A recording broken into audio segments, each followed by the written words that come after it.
Happy Skeleton Saturday. My name is Monica and I'm an interpreter for California State Parks. And today we are going to be talking about vertebrates. My friend and coworker Mariana is going to tell us what vertebrates are. Hi there, my name is Mariana and I am also a park interpreter for California State Parks. What is a vertebrate? A vertebrate is an animal with a backbone. If you take your hand and you touch the middle of your back, it'll feel a little bit hard and bumpy. That is your backbone. That's our spine. So guess what? We are a type of vertebrate. And all vertebrates have endoskeletons. That means our skeletons are internal. We don't see them on the outside.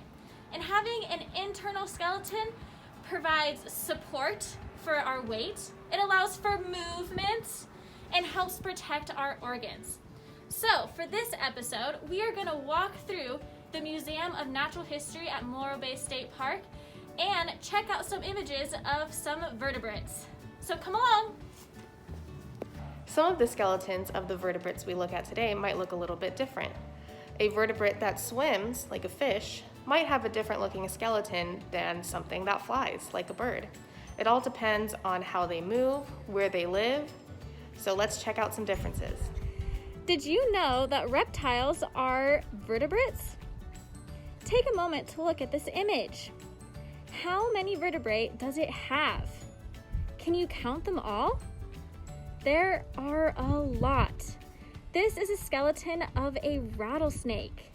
You might notice that this skeleton has no arms or legs, and there's no place for the attachment of them. It would be really funny to see a snake with arms and legs. This makes this skeleton very different from other reptiles and other vertebrates. Another example of a reptile is a caiman, a small alligator type. Notice the long skull, long tail, and relatively short legs. A lizard skeleton would look very similar to this caiman. Have you ever seen a turtle skeleton before? A turtle is another type of reptile, and this skeleton is very different. Notice that the vertebrae are fused to the shell of the turtle. The turtle can't come out of its shell or detach from it like you might see in comics or TV shows. It also has a very long neck and a tail. Birds are another type of vertebrae. Check out this skeleton we have of a brown pelican. The majority of birds fly, and their bodies are modified in many ways. They have no teeth, for example, fewer fingers and toes, and most of their bones are hollow. Why do you think that is? They also have a keel on their breastbone for large flight muscle attachment. Also notice the bones around the eye. This helps retain the shape of their eye during flight. What's different about this skeleton than one that you're already familiar with? Fish are vertebrates. Their skeletons are modified for swimming, so lots of movement. They have very different looking bones than some of the other ones that we've seen. Their tailbones are different also. Take a look at their ribs. Notice how thin and skinny and fragile they look. Have you ever eaten some fish and picked out a little bone? You probably picked out a fish rib. These are two examples of land mammals. The one on the left is a bear skeleton, and the image on the right is a dog skeleton. There are many similarities between these two skeletons. Look at the arm bones and leg bones. Like humans, they have one upper arm bone and two lower arm bones. They also have one upper leg bone and two lower leg bones. There are 7 vertebrae in each neck of the bear and dog.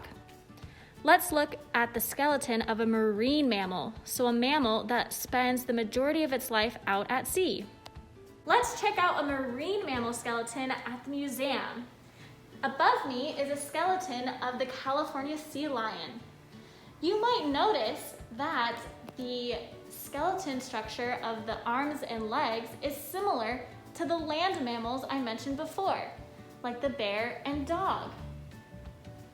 Also, take a notice of the hands.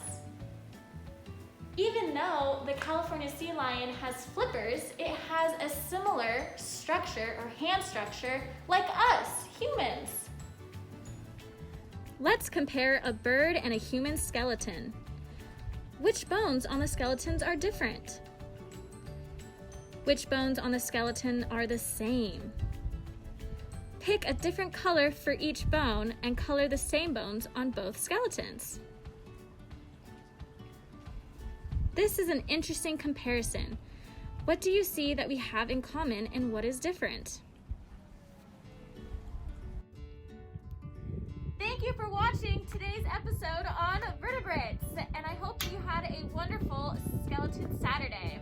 Yes, thank you so much. The next time you're in Morro Bay, check to see how many vertebrates you can find. And if you do, take a picture, tag us on our social media. We'd love to see what kind of vertebrates you come across while exploring your coast.